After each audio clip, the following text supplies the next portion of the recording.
Alarming, যেটা আমরা climate চেঞ্জের অ্যাসেসমেন্ট করে দেখেছি যে আমাদের যে হেভি রেইনফল যেটাকে আমরা বলি, সেটার ফ্রিকোয়েন্সিটা বেড়ে যাচ্ছে। তার মানে কি, যখন খুব অল্প সময় অধিক বৃষ্টিটা হবে, সেটাও কিন্তু একটা তাৎক্ষণিকভাবে একটি বন্যার সৃষ্টি করতে পারে। আপনি জানেন যে মেঘনা বেসিনের সচরাচরই বন্যাটা দুটা সময় হয়। একটাকে আমরা বলি ফ্ল্যাশ ফ্লাড, যেটা প্রি মনসুন, আর একটা যে মনসুনে যে ফ্লাডটা এখন হচ্ছে, বা আবার এটা সাধারণত এই ফ্লাডটা দুটার সময় দেখবেন। একটা হচ্ছে জুলাইতে একটা পিক আসে ফ্লাডের, আরেকটা দেখবেন কোনো কোনো সময় আগস্টের শেষ দিকে অথবা সেপ্টেম্বরের প্রথম দিকে। আপনারা যদি 98 বা 88-এর ফ্লাডটা খেয়াল করি, আমরা দেখব যে পিকগুলো জুলাই এবং সেপ্টেম্বরে এসছিল।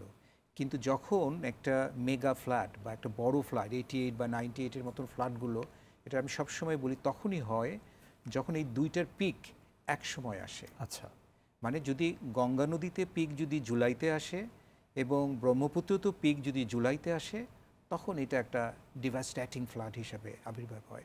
অথবা আমরা 98 বা আমরা 88-এর ফ্লাড বা ইভেন 87-এর ফ্লাডগুলো যদি দেখেন, আপনারা দেখবেন যে সেই সময় এই দুটা বড় বড় নদীতে, মেঘনা নদীটা অতটা বেশি কন্ট্রিবিউট করে নাই তখনকার ফ্লাডে, কিন্তু এই ব্রহ্মপুত্র এবং গঙ্গার যে পানিটা আমাদের বাংলাদেশ থেকে প্রবাহিত হয়, এই দুটার পিক একটা সময় এসেছিল।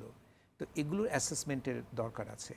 তা আমি যেটুক এই আউটলুকের ফোরামের যে অ্যাসেসমেন্টটা যেটুক দেখেছি, সেটা তারা যেটা বলেছে যে ব্রহ্মপুত্রতে এবার খুব একটা বাড়বে না, তারা এটা প্রবাবিলিস্টিকভাবে বলেছে, কিন্তু গঙ্গাতে বাড়বে রেইনফল।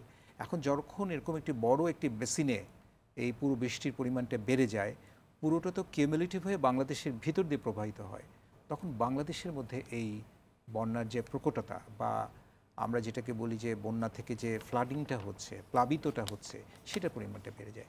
এখানে একটা আশঙ্কা থেকেই যায়।